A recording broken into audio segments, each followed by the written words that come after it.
happen. All right. We're just getting set up here, everyone. We're getting set up. First live Q&A in MDC history. This is a historical event that you're about to attend. We're making history at MDC. I don't know if this much water is going to be a good call here. I think I'm going to regret this.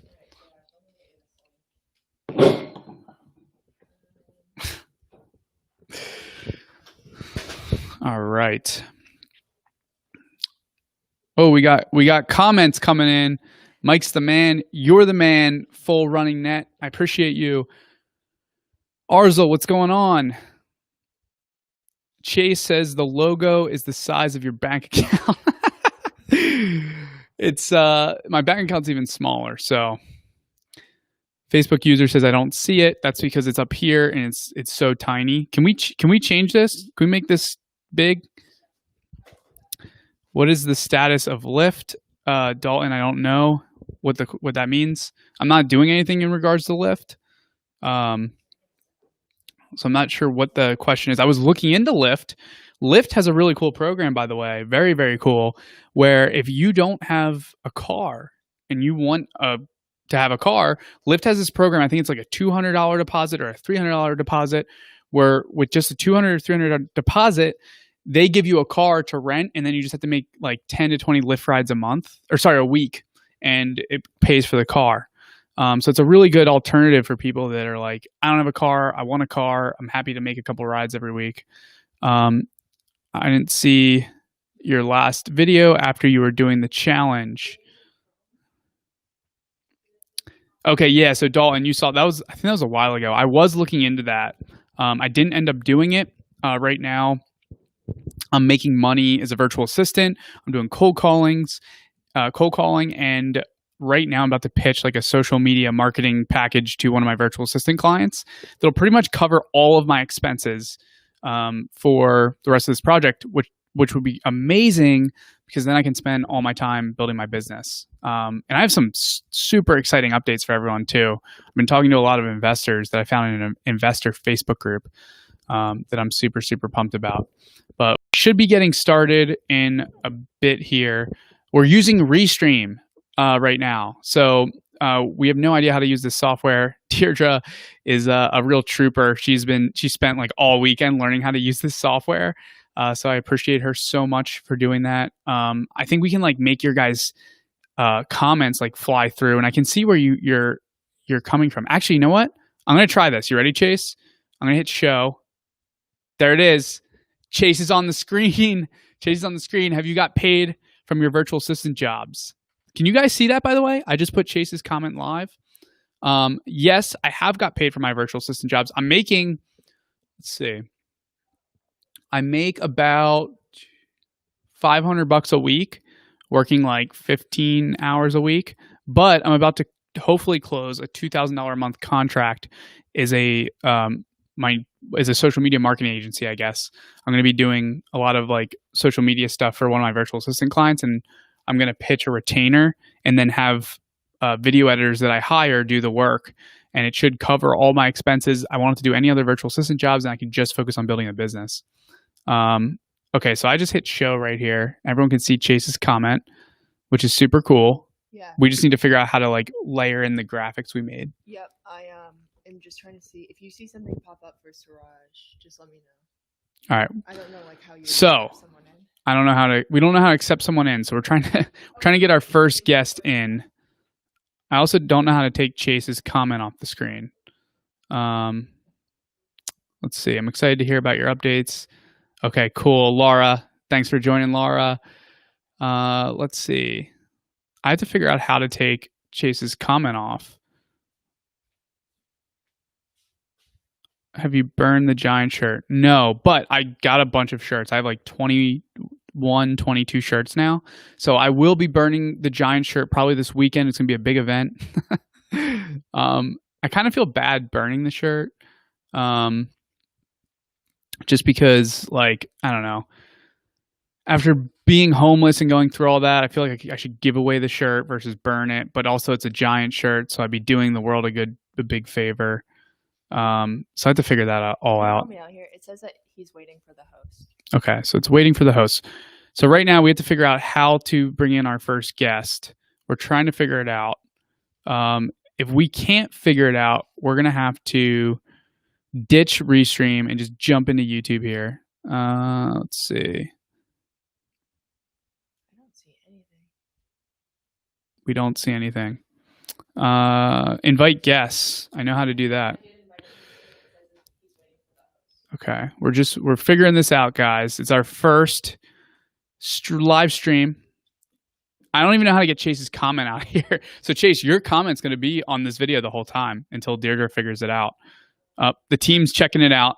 We got Logan. Oh, you guys are all on camera. Surprise. All right, let's hide messages. No. What if I hide message from the stream? There we go.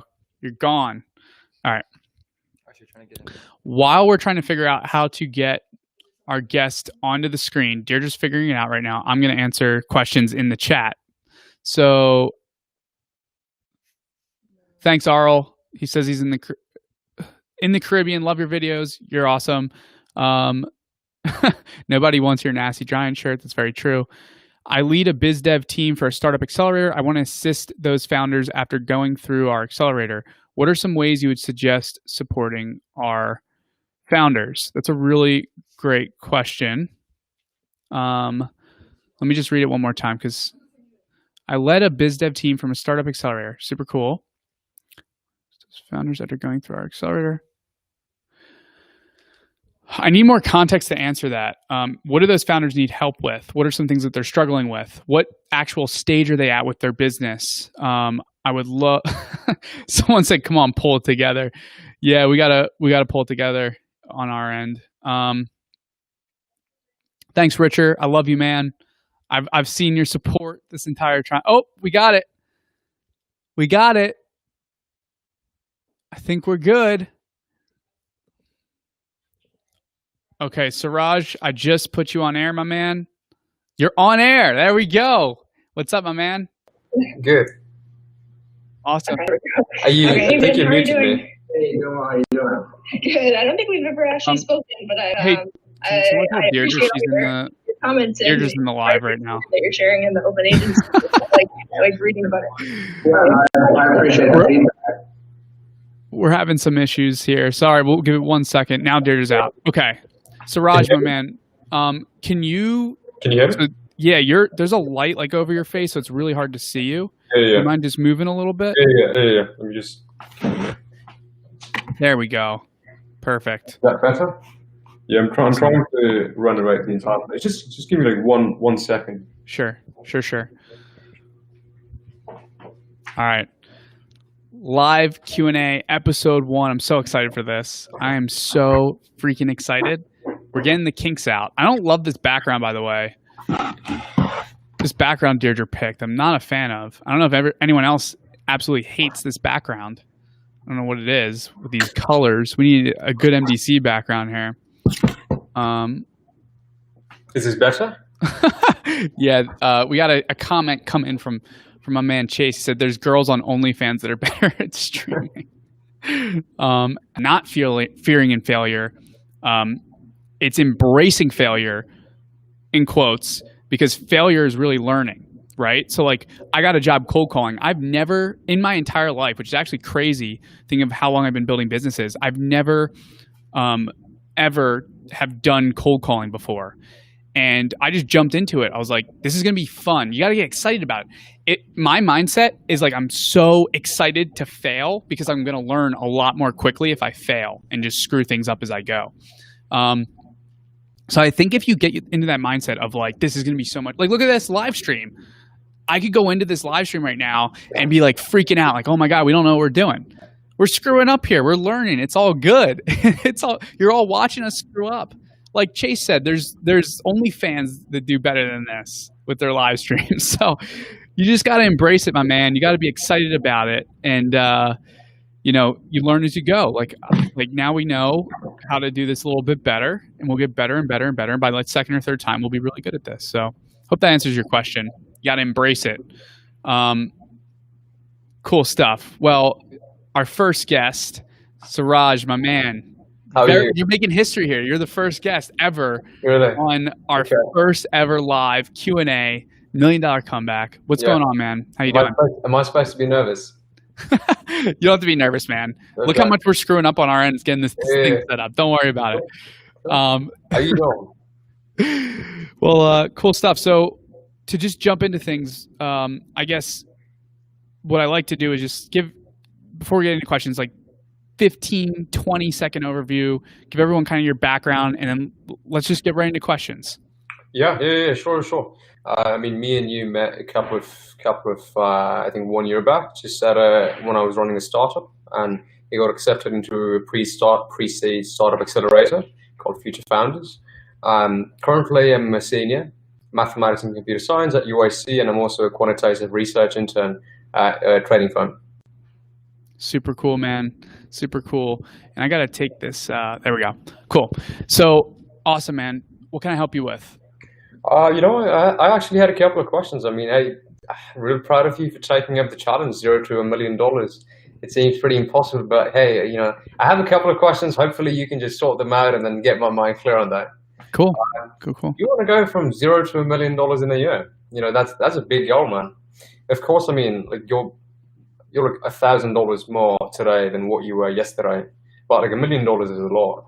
What ideas you have, if you want to share any that you want to utilize to just get there in like 12 months? Mm-hmm. Well, first off, I mean, the point of this project, like what I've told everyone is, like, to me, I really want to hit the $1 million goal to prove to people that it's possible. Yeah. But I don't want people to take this the wrong way and go, I can make $1 million in a year. Like, that's not the point. I might not do $1 million my first year. Business is definitely a long game, like 100%. Like, I've struggled for years and years and years before I built a company to $1 million in revenue. Yeah. So it's not about that, but what it is about is proving that it can possibly be done with a lot of hard work. So, so far I don't know how much revenue I've generated thus far, but it's very underwhelming this far into the project. What I'm excited about is if I'm able to still hit the $1 million goal and people get to see how much I actually struggled in the beginning, that gets me so excited. So, like, I think what I need to do if I'm actually going to hit this $1 million goal, I need capital to start my business. So, like, right now I'm very focused on figuring out ways to get capital very quickly. I just need like $5,000 to $10,000. So if I can maybe flip like 3 RVs, if I can like sign a couple really quick contracts, like the social media contract I'm trying to close on that's $2,000 a month, that can be that initial startup capital that I need to go and actually invest in starting my e-commerce business. So at this point in time, to hit that $1 million goal, what's needed is a little bit of capital and relationships. Like, right now I'm building relationships with investors, with VCs, with real estate investors, with people that have money. And I'm also I built relationships with people that run 7-figure businesses just by doing some outreach. So, like, I have those relationships. I need to find someone that can help me make that $1 million. I'm not going to be able to do it by myself. If I was starting a development agency, which is against the rules, I could probably do it by myself. But because I had to build a business I don't know anything about, I can't do it by myself. And that's a big message I want people to understand is, like, you need help. You need help. It's hard to do things by yourself. So get that help. Don't be scared to admit that you had help. Everyone who has any form of success in business, they had help getting there. So I hope that answers that question you had. Yeah, definitely. I mean, in the very beginning, you talked about how, well, I mean, if you were to start, I mean, most businesses are technically, they reach a very high level of growth if they're started with, and that's what I've seen, if people start them with no money or very, very less capital. And I know you talked about, well, the fact that you are trying to land a couple of social media contracts, and technically you're starting them with very, very little capital as well. You're starting them in the service industry. You have a team on one side, and then you're finding clients on the other side. How do you go upon balancing just both? There's clients, and then you also have your team. How do you go?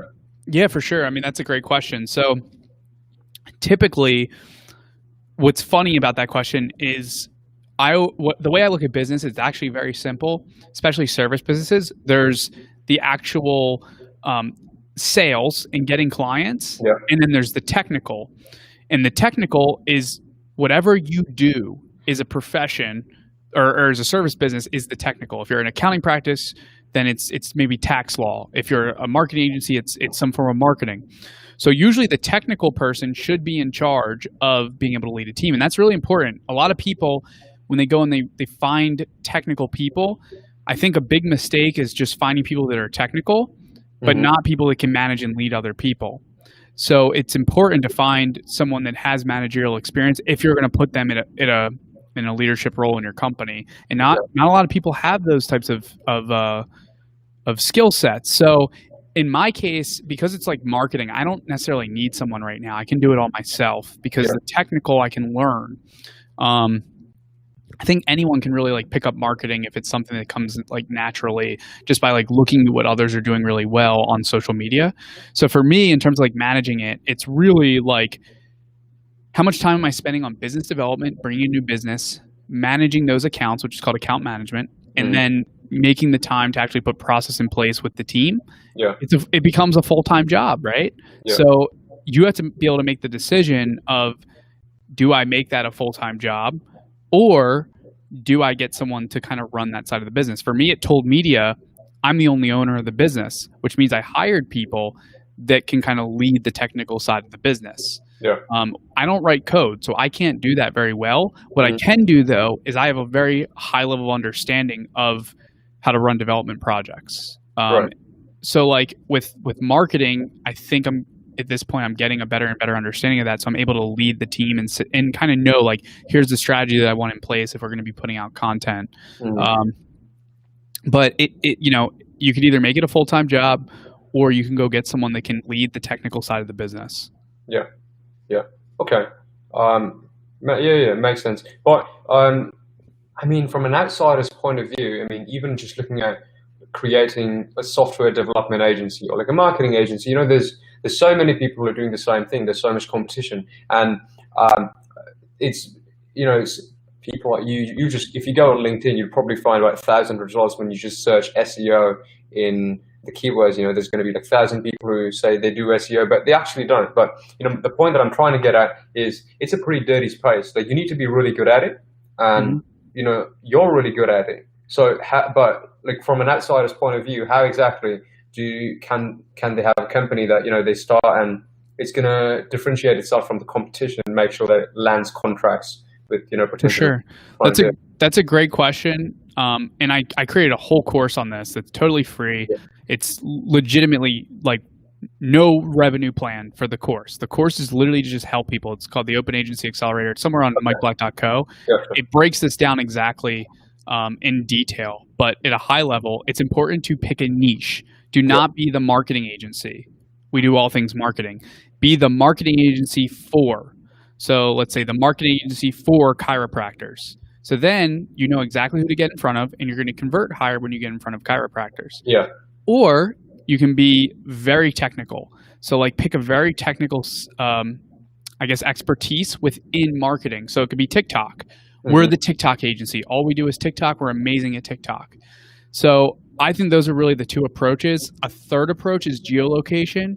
So you could be the offshore marketing team. So like we're the South America marketing team or the South America design agency, which really, it's not really necessarily offshoring is the way I look at it in my head. It's like we're the more affordable marketing agency or TikTok agency, et cetera, if you take that approach. But a lot of people do that in the development world. That's something that we do is like we have an office in Medellin, Colombia.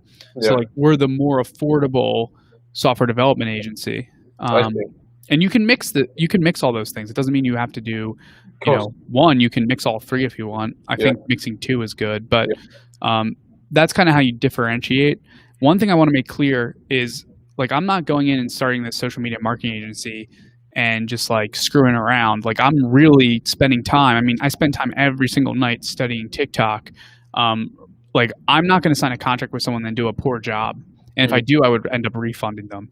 Right. It's really important, like even though I'm new at this, to learn as I go and not bill for those things, but to still put out an amazing service. So, and you kind of learn that as you go. But I think also people are scared to get started because they're like, oh my God, I'm not going to like do a great job. Find people that'll do a great job. Learn as you go. Don't bill if you're learning. Yeah. And if something doesn't go right, always do what's right. Even at Told Media, certain things happen, even today, where we're really, really good at what we do, but every once in a while, like we'll overscope something, or let me rephrase, underscope something. Yeah. And the right thing to do is to not charge the client for that, and that's what we do. Mm-hmm. Okay, cool. Thank you. So getting back to your software development agency, I mean, I'm sure like you must have encountered some people that they're just really good at building apps and websites and everything, and you're like, okay, well, sometimes as well, there's some people like I'm not as good at building an app, but I think I'm pretty decent, but well, I keep thinking, well, what could I build with it? How would you get pretty creative and just find, if I was to go upon just finding a proper niche or finding a problem that I can solve, how do I do that? I mean, I know I have pretty much the skills. Okay, so let me just make sure I understand the question. Are you asking how do I go about finding a problem to solve as a developer? Right, yeah, exactly. Okay, so I think it's evaluating the problem. So what I always suggest, especially to developers, because developers love to build. People that aren't developers love to build. Like they come up with ideas and they're like, let's build this thing. And instead of like actually validating beforehand. So like the very first thing is doing customer discovery. Mm-hmm. So like if you want to go build Airbnb for parking, the first thing you should do is go talk to people that have parking spaces. Go talk to people that are seeking out parking. Go talk to any stakeholder within that realm. That's the first thing you need to do, is like really understand the customer very, very, very, very well. Yeah. It's super important. And then the second thing is don't just start building. You need to build an MVP. Even if you're a developer, when we started Parking Bee, which again was Airbnb for parking, we did $10,000 in revenue the first month with just a Wix site that I built, not knowing how to code, because I've never written a line of code. And it was a very hacked together version of what the app would look like, but it was all done in Wix. And I had to spend 3 hours every single time someone bought a parking space to make one transaction work, because there was so much manual work. But we were able to validate, okay, this is something people might want. After you do the validation, then you make the next step of, okay, now we go build this. And instead of making all these assumptions like, oh, people want messaging, people want this feature, people want this feature, you let people start telling you, and you don't spend nearly as much time, nearly as much money. Yeah. And now you actually build the right features on the first iteration, or we'll call it the second iteration. And there's a really amazing platform for this. For everyone that's listening that's interested in starting a tech company, check out bubble.io. It's a no-code platform. I've used it before. I've hired someone to build a product in Bubble for me. We were able to build something that would cost $30,000, $40,000, $50,000, 3 to 4 months. We built it in 2 weeks for $1,500, which is amazing, because now we get this thing to market in 2 weeks instead of 3-4 months, and we can actually start getting customer feedback, and we can actually start doing sales and marketing and take that budget and invest it in sales and marketing. So hope that answers your question. Yeah, definitely. And I mean, when you do go and build like an MVP for the potential business that you want to build, and when you're testing out the MVP, you would also want to, I hear a lot of people talking about how you should have somewhat like a marketing database, and that just makes it very easy for you to launch your product, because you already have a marketing database. If you were to go and, could you tell me a bit more about Parking Bee? I mean, you had the website, and then, did you start advertising the website? Did you just send it to a couple of your friends and family, and then you post it on Facebook groups and stuff? What did you use for it? Yeah, Facebook groups was actually a big reason we were able to do that first $10,000 in revenue. If any of you listening follow me at all, I leverage Facebook groups literally for absolutely everything. If you're not using Facebook groups, you gotta just like start just looking up Facebook groups for like any problem you ever have, because they exist. When we first started Parking Bee, I built the Wix site, and then I was a Penn State student, so I was up at Penn State in State College, and we went into Facebook groups for Penn State. We just started posting and posting and posting. We started posting on Craigslist too, for people to list their space, etc. Okay. And what was the most successful for us when we started was I found a property manager that had like I don't remember how many spaces, like 20 spaces that I was able to take and list all his spaces, and we sold them like this, just posting in those groups for the summer. So it was actually long-term parking, which was a big mistake I made. We validated that long-term parking might work well at State College, like reselling that stuff, and we still went the route of like Parking Bee specifically, doing like Airbnb and like short-term parking. But that's how we started. Again, Facebook groups were big. We had a whole brand ambassador program, which didn't convert that well, but we had like 20 brand ambassadors that were like promoting Parking Bee. So that's what we did to start. Okay, cool. And what did you sell the company? No. Parking Bee we like closed down the company pretty much. We pivoted. We started another company called Mapify. Yeah. And then we were building SaaS for government because we realized that Parking Bee is not a good model. Airbnb for parking, so many people have come up with the idea. No one's actually been able to execute super well. There's been companies that raise a lot of crowdfunding capital in the space, but no one's really been able to dominate because there's so many stakeholders involved and low margins. Yeah. But oh, go ahead. No, I mean, this is just another question, but sure. Well, we'll do this very last question, then I want to wrap up because we have a couple more people that I want to bring on as well to answer some of their questions. So, last question. Let me hear it. Best question that you have on the list, if you do have a list there. Yeah. Well, remember how you started that reselling gig? You just bought stuff and you started selling all of that. You went to the Craigslist free section. So technically, what I did was when I moved into the apartment, there was just a lot of stuff that wasn't mine. But I said I'd utilize it anyway. Just store it for a later time. Maybe I could sell it later. But I didn't really have that mindset that I could. I definitely should sell it. But after I saw a couple of your videos, I'm like, okay, well, let me just give it a try anyway. It's not going to cost me anything. A couple of minutes. So I posted it, and then I don't know what it was. Maybe it was just the keywords or something on Facebook. But everything got sold within a week. Literally, everything got sold within a week, like $400, $500. And then now I have two friends of mine who've actually asked me, they're like, well, hey, can you actually sell the stuff for us? And we'll give you a $5 commission. And I'm like, I could actually do something with it. Maybe I could just ask some people and, go on creating a form and asking some people to list some stuff and sending it to me. If I was to take the next step, how do you think I should go ahead with it? Just spreading the message that, hey, I could be a broker. Yeah, that's super awesome. I'm so pumped that you actually people don't realize the opportunity right now with there's a lot of arbitrage opportunity, especially if people are unaware of Facebook Marketplace, which sounds crazy to some people listening, but there's so many people that post on Craigslist and they don't post on Facebook Marketplace. So what I would do is I would go ahead and create some listings on Craigslist saying that you will help people sell their product. And just start marketing. It doesn't have to just be on Craigslist to move it to Facebook Marketplace or sell it elsewhere. Just start letting people know that that's what you do. Throw up a quick website, let people know. You said you have a Google form right now? Yeah, Google form.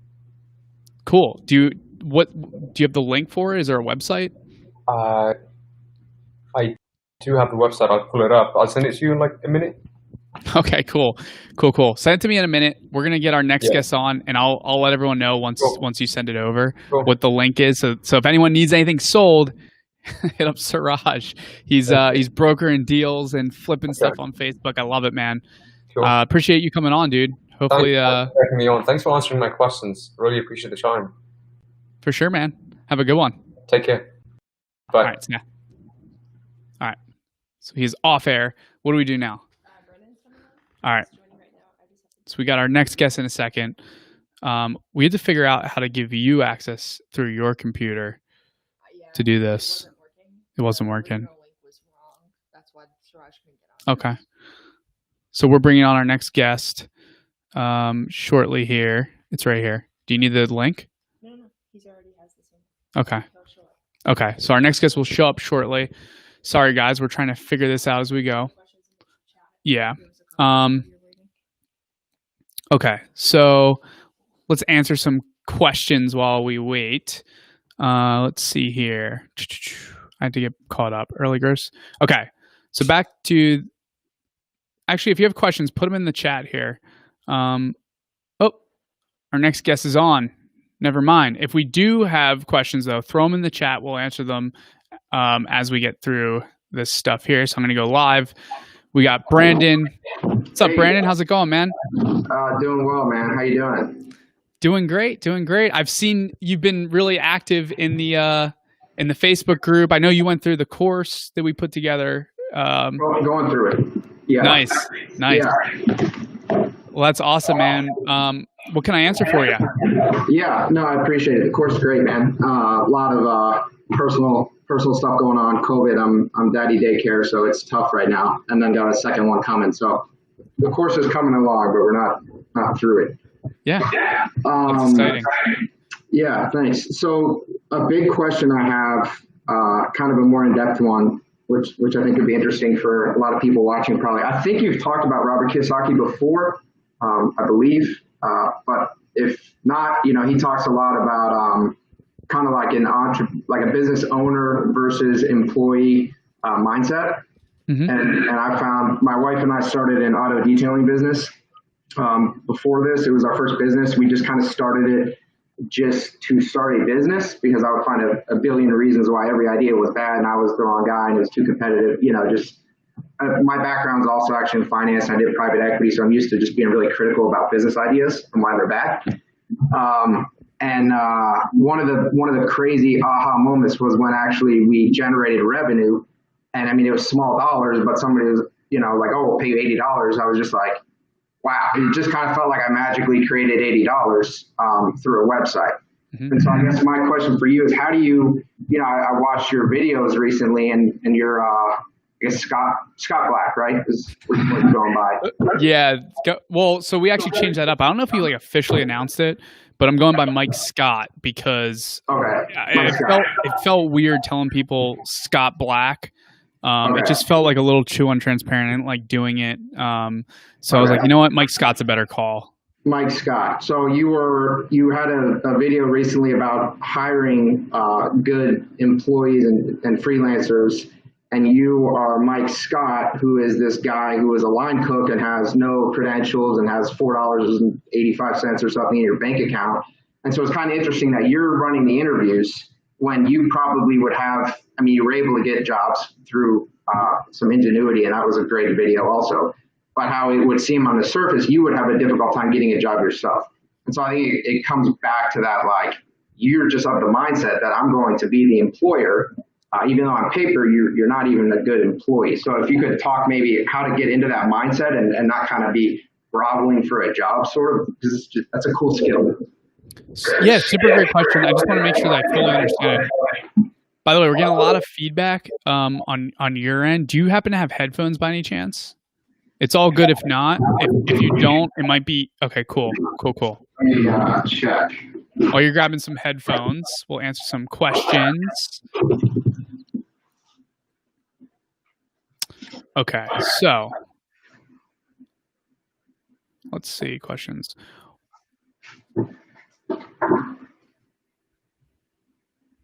Okay, so someone asked,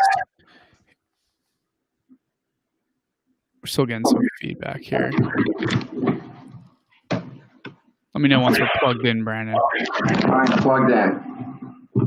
Okay, I think we're still through the computer potential. Oh, I think we're good now. Maybe we're good now. Okay, I'm going to answer this question real quick. So someone asked, what would you do for someone that is a dream life coach to become an authority and be seen as the real shit fast? I like the question. If you want to become a life coach and want to set yourself up as an authority, number one, I'd be really good. If I'm going to be a life coach, I get really, really, really good at being a life coach. I talk to people that are good life coaches. I would really understand what makes a good life coach. And then you need to put out content around that. And if you're good, you'll be able to put good content out around being a life coach. So you need to really figure out who you're trying to get in front of. And maybe you're serving a very specific individual. What type of content do you need to put out to get in front of that individual? What type of content do you need to put out that proves that you're an expert? And then maybe you go and put out a couple industry reports around whatever that individual is that you're helping with life coaching. But get back to the questions here. Brandon, we're getting a lot of feedback again. Yeah. Okay. Something's echoing or something. I don't know if there's background.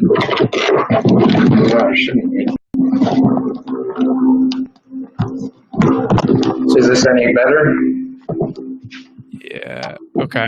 No, we have like something's making some form of a noise. I think it might be the headphone jack. I think you're having some issues with that. Is this any better? Yeah. Okay. No, we're still having some issues. Okay. I don't know if everyone listening can hear that or not. Let's just try it. Okay. So I guess do you mind asking the question one more time and like a brief overview of the question? Yeah, so the brief overview is, for someone who doesn't have a lot of money and feels like they're not, not necessarily qualified to be an employer, how do you get into that mindset of the business, kind of like more the business owner versus, well, I really need money, so I'm going to go ahead and apply to a bunch of jobs, because I think there's I think that. Oh, I see. I think being an entrepreneur is primarily about mindset. Even though I'm not successful yet, I've noticed a massive difference in thinking. Gotcha. Yeah. So the question is really like, how do you get in that business owner mindset versus I needed to get a job mindset? I think it's weird. It's super weird because like in my head, I'm really like in my head, I'm wealthy. I'm like, I can figure this out. I'm always in that mindset of like, it doesn't matter what the problem is. Like if I jump into real estate investing, I'm going to figure out how to build a business around it. I'm not necessarily going to get a job in it. So like for me, the mindset is if I get a job, it's to learn something that I don't know. That's where my mindset would be. I don't know how to really answer that because I think that's something you're just born with. Like this is something that I've just been able to do since I was 16. I was always thinking about building businesses. So I think it's just something you maybe are just born with. Being someone in private equity, like you're doing a lot of, I guess, like problem solving and building business around other companies that are probably much bigger. So you're kind of like experiencing it at a much bigger level being in private equity. So I think it's part of it where I was getting at is like abundance and not coming from a place of scarcity. Because when you don't have a lot of capital, like myself, I remember going and interviewing with people, and this is something I really had to like train my mindset for this specifically. When I had those 3 interviews lined up, I had to like convince myself that I wasn't coming from a place of scarcity, that I was coming from a place of abundance, so I could perform better in those interviews. So like you really have to tell yourself like and convince yourself they need me, not the vice versa. Like I have a really good skill set I can bring to the table. Why should I want to work with them versus they want to work with me? And that was like really, again, because I was coming in a place of not having abundance, having a very low bank account. I really needed these jobs. But before getting on the call, it was like consistently telling myself, like, I'm going to add so much value to them that like they're going to be lucky if they get to hire me. And I think part of that comes with like knowing that I'll execute really, really well and work super, super hard to make sure I do the best job possible for them. So I hope that answers your question, Brandon. Yeah. Do you have any other questions? Let's do one more question just because the audio is like a little shaky. Do you have any more questions that you want to ask while we're on here? Yeah, I'll do one more. I guess I keep hammering you on this, and I've hammered you on Facebook too. But I think it's a question that a lot of people struggle with. The mentor relationships are so key. Can you kind of get into more of, all right, you find someone, maybe I know that you try to offer them something in return to kind of like make it worth their time. But if you're this guy who maybe technically, supposedly doesn't have a lot of real hardcore skills that they can offer, how do you find and make mentor relationships work? Yeah, I mean, that's a great question. This is like I'm so big on mentor relationships.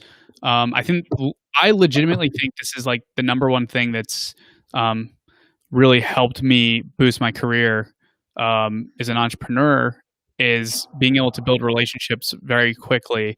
And I think as you do it more and more and more, you have more and more and more to offer to another entrepreneur.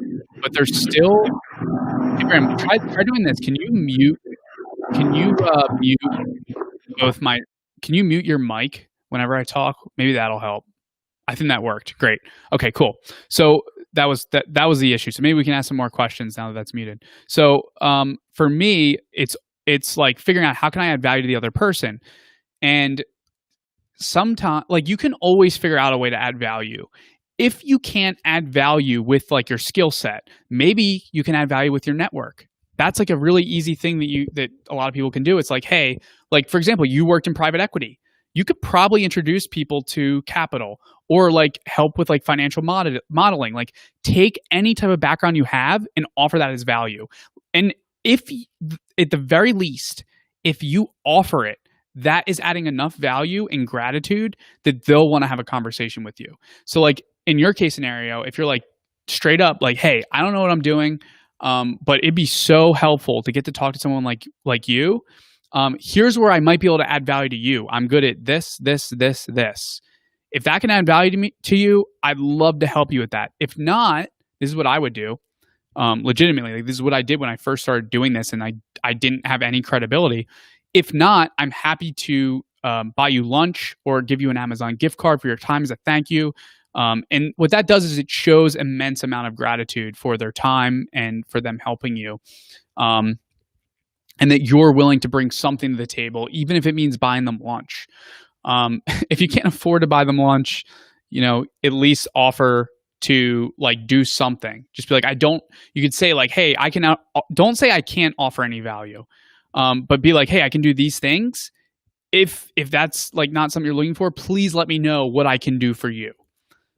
So that's how I'd go about doing it. I mean, thinking back to some of my first mentors, again, when I was at the beginning stages, no credibility, I wanted to get better at technical recruiting. That's like one thing that comes to mind when like this really hit me, like, hey, I should just reach out to people. I wanted to get better at technical recruiting because like I run a software development agency and I thought we could do a better job. So I reached out to senior technical recruiters at Apple, Facebook, Airbnb, Turo, Braintree, any big tech company. I assumed if they're a senior technical recruiter there, they're probably good at technical recruiting. And I remember, I have the emails. I don't know if I show any of those in the course or not, but legit, I'm straight up like, hey, I suck at technical recruiting. It's caused me all these issues. And I'm like, would say like some of the failures, a big part of my failures have been because I've done a poor job with technical recruiting. You're probably really good at technical recruiting. If you could give me 30 minutes of your time, I'd be so grateful. It'd be so helpful. I'd be happy to have lunch delivered to your office. And if there's any way I can return the favor, please let me know. Now, what I also did, I was a Penn State student. So I was like, hey, like I will happily promote Turo or Braintree or whoever. Like if you guys are hiring, I'll promote it in my school. That was a way I looked at it and went, oh, I can add value doing that. So like it's figuring out ways that you can add value. And if you can't, at least offer it. And that'll be enough for people to be like, this is a good person. I want to give them some of my time. And then it becomes a numbers game. You just got to send those messages and not be scared to send out those messages. Yeah, that makes sense. Yeah, you actually did send, you included the Turo one in your Open Agency Accelerator course, which was good. And yeah, so you had put up a question as like an example question of what is the most difficult part of starting a business? So I guess I'll ask you that one and kind of starting and then also maybe scaling a business. Okay, so the question is, what's the most difficult part of starting and scaling a business? Okay, so I think this is different for everyone. For me, the most difficult thing right now is being a little bit indecisive because I have a time crunch. Typically, I wouldn't have this time crunch. So I think that's super hard to answer because for everyone, it's going to be different. I think people's fear or own insecurities is what I see hold people back the most. Like they don't think they can do it. And they think that like people like me, they look at someone that has a 7-figure business or a 6-figure business or whatever it is. And they go, oh, well, that person knows something that I don't. And it's actually not true. Like legitimately there's a lot of things I've learned from a lot of failures, but I had failure after failure after failure. The difference is I could care less about failing. Whereas a lot of people, that holds them back. They're like, oh my God, what are my family and friends going to think about me? Like, people are going to think I'm such a loser. How are people going to perceive me if I reach out to them and I have no idea what I'm doing? I mean, again, I said it with the last guest, like, look at this live stream. It's been a total mess. I don't care. This is how much I care. We'll get better the next time. So I think, like, going into the mindset with everything, as little as live streaming, with starting a business, it's like, embrace failure, but manage risk. Like, don't be stupid and just like throw out $100,000. Get mentors early. Don't be scared to reach out to people, because that's what's really holding people back is not knowing that framework. It took me so long to figure out that framework of validating an idea and, as quickly as possible, finding people that understand things much better than I do. And once I realized, oh, there's people that are so much smarter than me. All I have to do is send some emails and they'll get on a phone with me, and then I can save myself so much time. Things get so much easier. So I'd say, to answer your question, I went on a little bit of a rant here, but I would say, one, the framework of reaching out to mentors, I'm super, super, super big on. And then two, just getting the self-confidence to just go and do and not worry about the little mistakes, because you just got to learn as you go. Yeah, my wife and I are really big on your bias to action stance. I think that's really important. And in one of your videos, it's pretty funny because you said, "You guys are winning, I'm losing, but because I'm losing, I'm winning." And it, we're like, he broke, but we know what you're saying. It's true. It's true. It's so true, because, again, this is not me. What I love about this project is this isn't me just giving it like BS advice. This is me, like, actually doing it in real time. And, like, again, like for those of you that haven't seen that video, I'm like not even close to as far along as I want to be.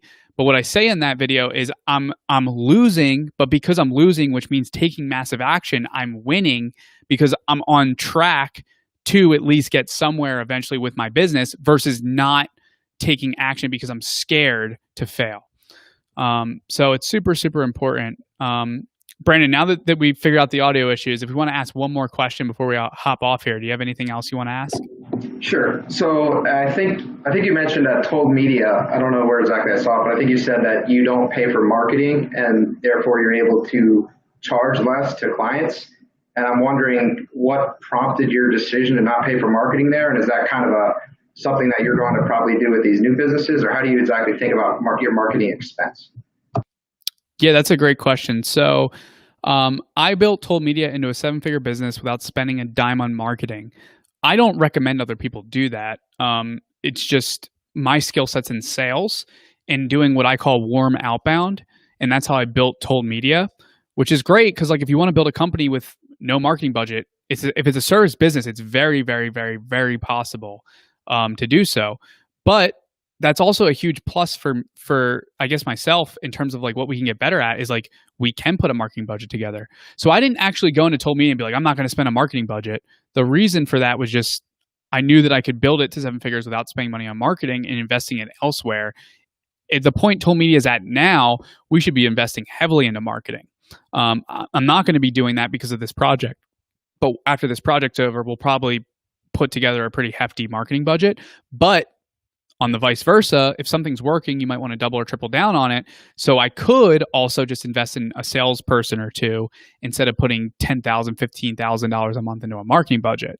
So, in business, you have to make those decisions. I think for me, I've just gone off of what I'm really, that I know that I'm good at. And marketing I have no experience running Facebook ads. I have friends who are amazing at it. And I know I could spend the time getting good at it. But in this project, to answer your question, because I'm not going to build another service business, I'm most likely going to build an e-commerce business. I have to learn marketing and I have to get good at marketing, or I need to find someone who's really good at marketing, because you can't scale an e-com business. Learn to rephrase. Most e-com businesses you can't scale if you're doing direct to consumer without having a pretty big marketing budget. So that's just something I'm going to have to learn. Cool. Well, thanks, man. I really appreciate the time, and looking forward to keeping tabs. Yeah, we'll keep crushing it, man. Congrats on the new incoming baby. That's so exciting. I appreciate it, man. Thanks. Cool stuff. See ya. All right, that was Brandon. Super good guy. He's been going through the open agency course. We have a group for anyone that's interested in taking that course. Again, it's totally free. Like legit, this whole project is to help you guys.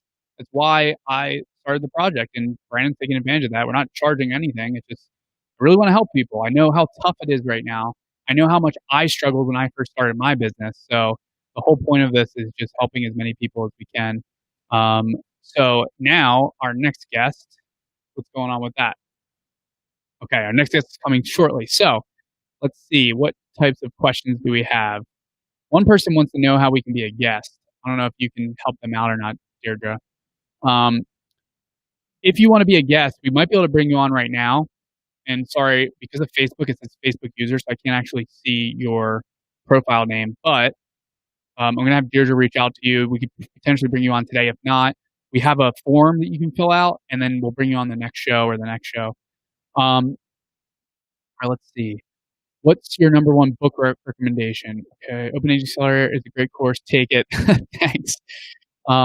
Okay, so what's your number one book recommendation for learning and executing sales? So I haven't read a ton of book on sales, but my number one book on sales, I'm trying to remember what it's called. It's by Aaron Claff. Any of you guys know that book? What is that book called? It was one of the first sales books I read. It was amazing. It's more on pitching though. It's more on pitching and like closing deals than it is anything else. Look up Aaron Claff. It's O-R-E-N. His first name. Claff. What is it? No. Pitch Anything. Pitch Anything by Aaron Claff is an amazing book. It teaches you the frameworks of how like creating hot cognition. And pitching is very similar to sales. So that was a book that I've read 3 times, I think, throughout my career. Listened to it once or twice, read it once or twice. Aaron Clapp, yeah, whoever just wrote that. Again, I can't see your username for some reason, but it is called Pitch Anything. Really good book on executing sales. We're still waiting for our next guest. Okay. Who asked to join? Because Deirdre said that she can't see. If you want to be a guest right now, we can bring you on. Just let us know, comment, and then Deirdre will send you a link.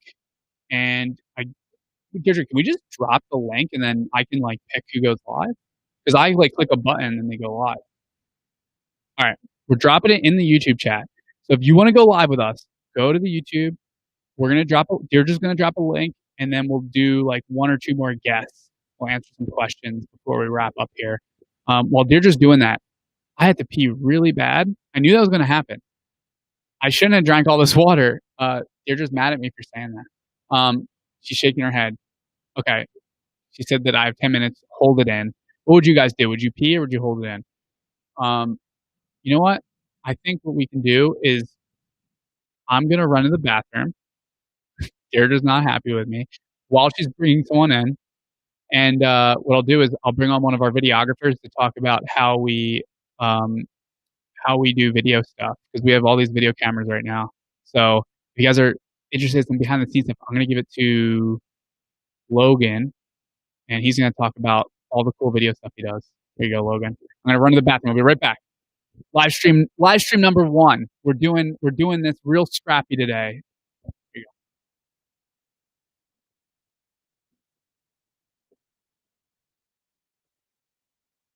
All right, what's going on, y'all? My name is Logan. For those who don't know, I do a lot of videography stuff. I came on about 2 weeks ago, and a little bit about our operation behind the scenes. It's me and pretty much 2 other guys, our production team. It's Minkata and Brock. Brock is an amazing editor, and Minkata is the other videographer. And the way we've split things up is we're pretty much filming Mike throughout the day and trying to catch any kind of value pieces, anything we find interesting. And we have a lot of fun while we do it, and Mike is an amazing mentor. One of the biggest benefits of the camera's really close to my face. Oh, cool. Yeah, it's my first time using this as well, so this is a learning experience for everybody. Someone asked how you did it. Oh yeah, I think everybody here was, except for maybe Vinkata, everybody here was kind of in the same boat where like we didn't even know Labor Day was happening until like yesterday or Friday, and like we found out it was a holiday, and we're like, oh well, like no one had plans or anything, so we all thought like just treat it like any normal work day, and like work days here, it's not like a typical job, I mean, we have really really long hours here, but we have a lot of fun. So like 12, 14-hour days just like fly by. It's like a time warp in here. But let me see if there's any other.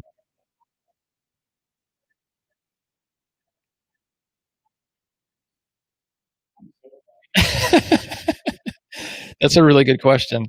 Well, we're looking for funny things, but we're also looking for like value pieces. We're looking for good B-roll.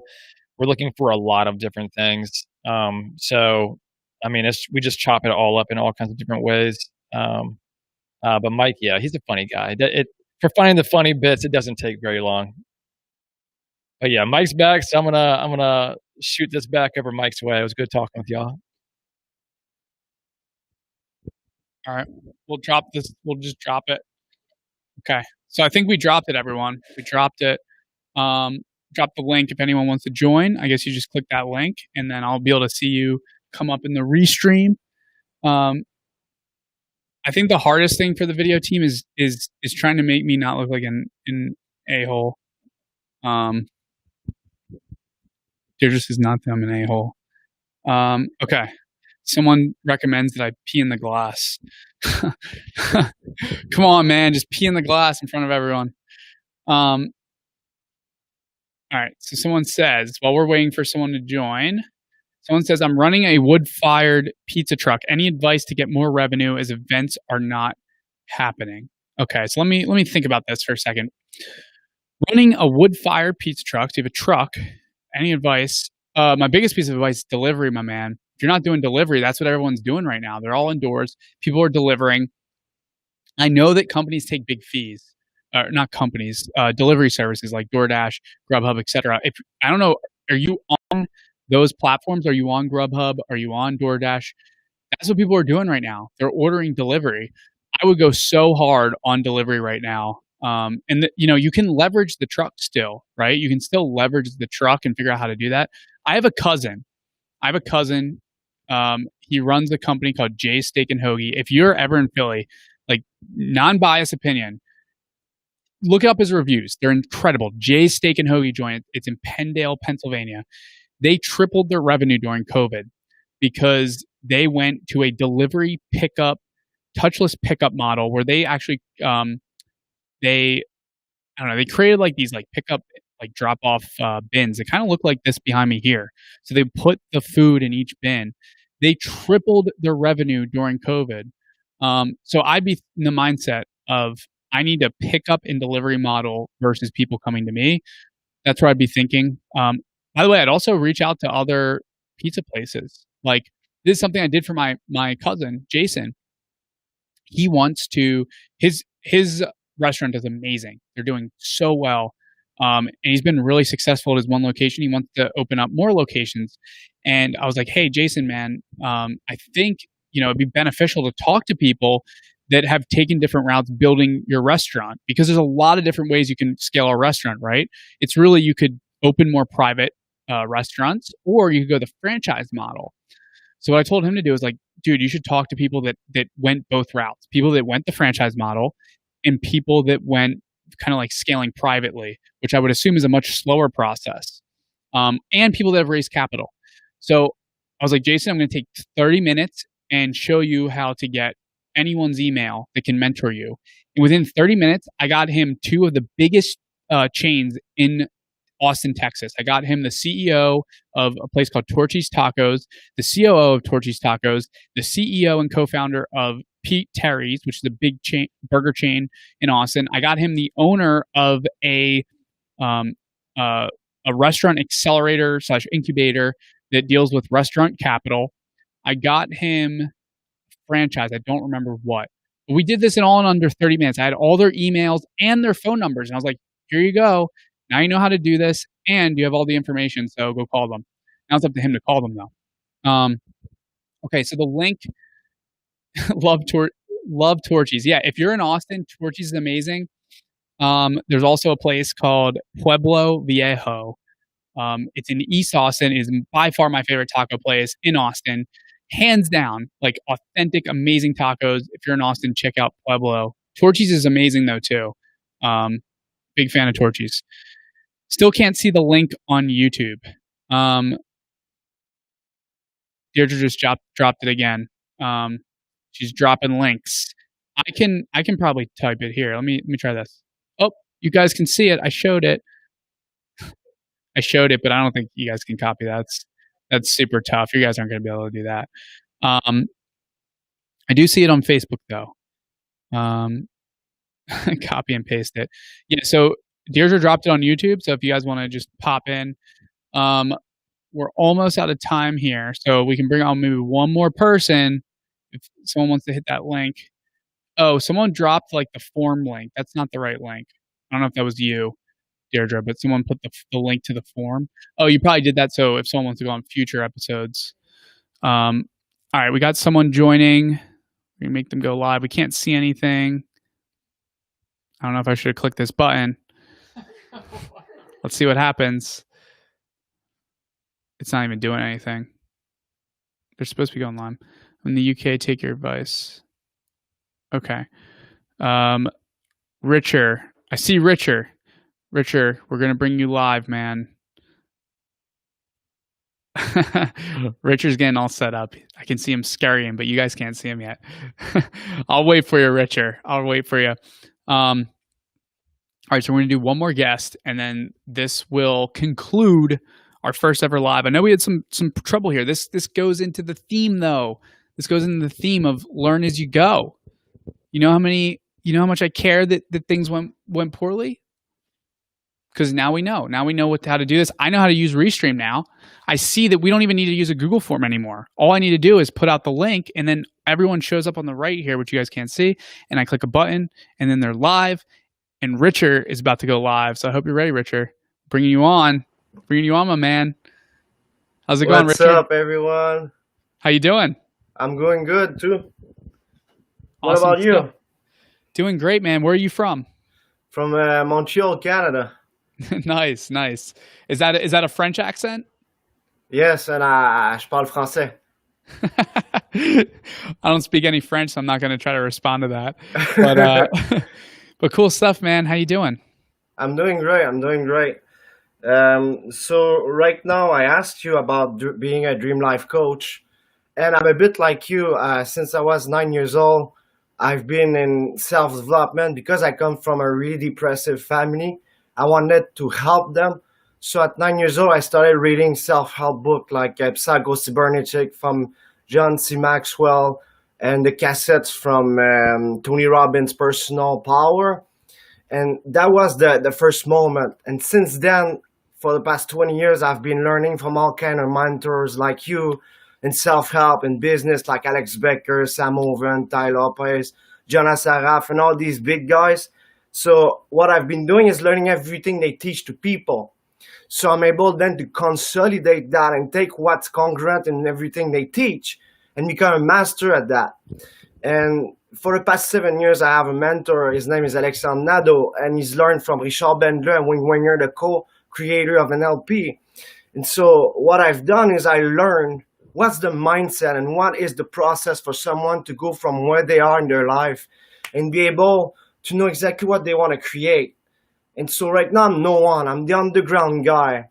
And I'm shaking inside out right now because I'm live with you, but I'm doing my best to be precise. Well, hey, let me correct you there. The word "I'm no one," like that is total BS, man. Like total BS. Like just because someone has followers on Instagram and Facebook and wherever people are following them, YouTube, that doesn't mean that they're a someone. Like there's a lot of ways I'm sure that you add value to a lot of people's lives. Followers does not equal I'm now a someone, right? Like it's the impact you make. At least this is how I approach life.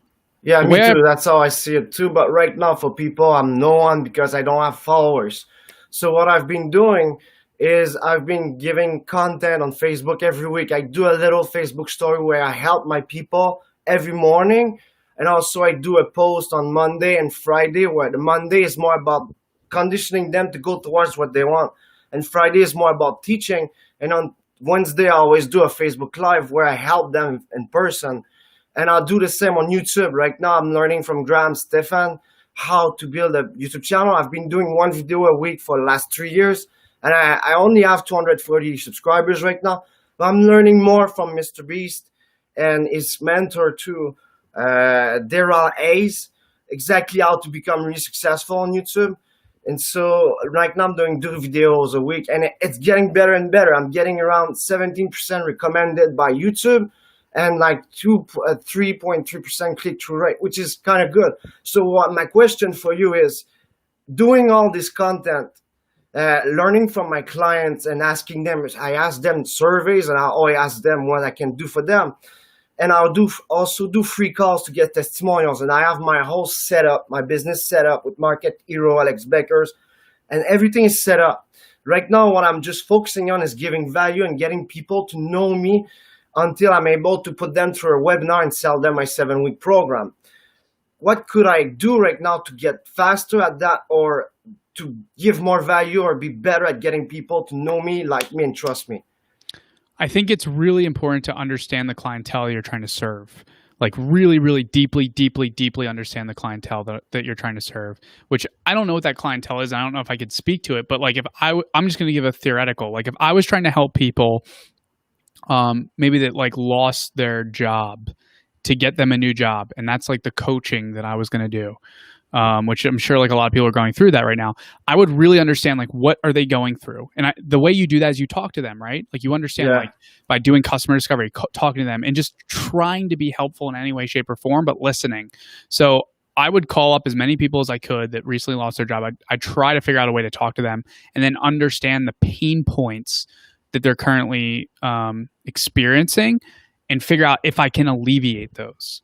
So in terms of like marketing, like you want to be able to speak to those pain points, but then from an actual value perspective, you want to be able to help people solve that. So, and if you can go solve that for one person, two person, 5 people, and you can show people that you can do it for 5 other people that look like them, that feel like them, then that will kind of like validate to other people that you can do it. And with something like coaching, like the thing that would be the most important to me personally, if I was coaching someone, I would want to know, because like there's one thing for me to, let's just use like building a 7-figure business. There's one thing for me to be able to go build a 7-figure business. That's great. But can I take someone that doesn't know how to build a 7-figure business and help them build a 7-figure business? If the answer is yes, and I can do it for 1 person, 2 person, 3 person, 4 person, then the people that I'm trying to get in front of see that and they're like, oh, wow, he can actually do that. And then me personally, I know that I can do that. So if you're already working with people, ask them, how can I do better? What can I do a better job of? And maybe it's just bringing that to light, because I don't know much about your background, but maybe it's bringing that to light, what you've already done for other people, and actually like sharing the successes that maybe you've had with people you've worked with. So I think it's a mix of both. Like it sounds like you're really sold into like doing this stuff. So I'm assuming you're pretty good at it. So like continue to get better at it, but also like bring those things to light when you have those successes. So you just confirmed that I'm doing the right thing. Thank you so much for your experience and everything you do, man. It's super amazing to see that your team and all of you're making this amazing momentum and mission right now. I love it, what you're doing, and thank you very much again, guys. Really grateful. Yeah, well, grateful for you, my man. If I can ever do anything, just feel free to reach out, and enjoy the rest of your day. Keep crushing it, Richard. I appreciate you. Okay, how do I stop this thing now? I'll kick you off here. Thank you, and peace out. See you, Richard. Cool stuff. Richard's a super nice guy. He's been watching our videos since he's a day oneer.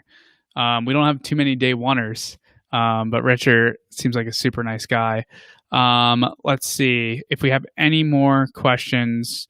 I started to do videos online of what I was about if they see you, see your passion. Super cool. Okay, awesome. Well, everyone, this concludes our very first Q&A live. This is a lot of fun. I really enjoyed this. We're going to get better as we move forward. The format may change a little bit. I think moving forward, we need to figure out like technical things. We make sure like people's mics are good and all that stuff. But this was a lot of fun. I love answering your guys' questions. If I wasn't able to answer your question, I believe we put a link to the form to be able to sign up for our next Q&A, because we're going to do this every single Monday. I'm going to go live. I want to help you guys. So I hope that that you guys enjoyed this. Enjoy the rest of your Labor Day. I appreciate you tuning in. I will see you all later. Once Deirdre ends this live, because I don't know how.